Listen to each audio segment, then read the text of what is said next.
Hey, what's going on, everybody? Okay, let's see if we can actually get into this story right now. And the story that I'm talking about in particular is actually not so much of a story, but more of a comment.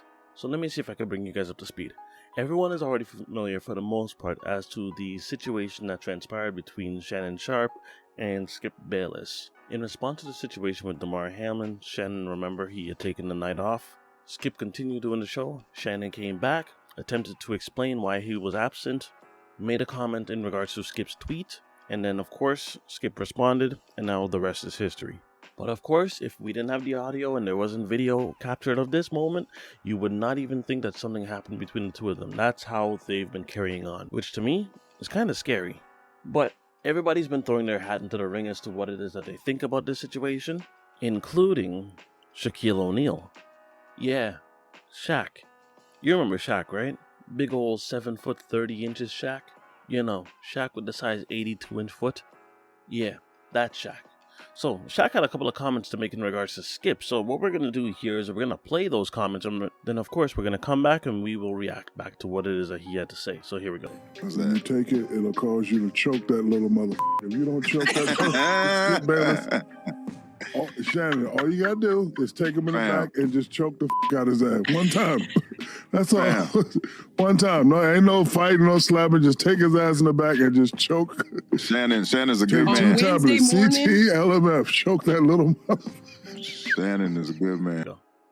Alright, so that's the crazy thing, because you heard what it is that he had to say, right? He's saying take him in the back and just choke him out, basically. His argument is that you ain't gotta fight him. All you gotta do is just make sure that he feels your power so he knows to act right. See, here's the thing. I get the feeling that this type of reaction from Shaq is in response to the fact that Skip talks recklessly. He talks as an individual who knows nothing can happen to him. So because he knows nothing can happen to him, he speaks more freely. But of course, you don't want your co-host to be speaking in any kind of fearful manner when you guys are trying to do a job. So, one, Shannon wouldn't do that. His level of professionalism thus far, I think, goes beyond where people are actually giving him credit for. The reason why I can confidently make this claim is because in the exact same segment to where Skip was cutting him off, because Skip was trying to defend himself, you could tell that he had become irritated, even to the point of no longer wanting to finish his monologue and no longer wanting to address the issue. They moved right on to the next segment.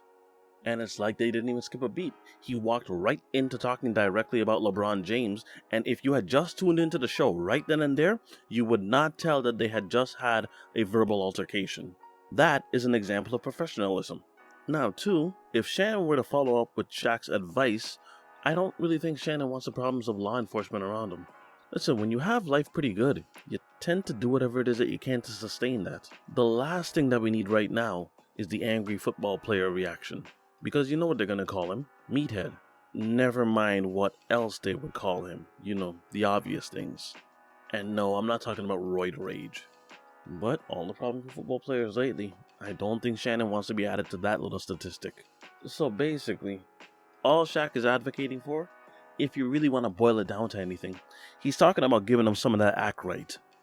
Because every now and then you just need to be reminded that you can't deal with the person across from you in the mannerisms that you are dealing with them with.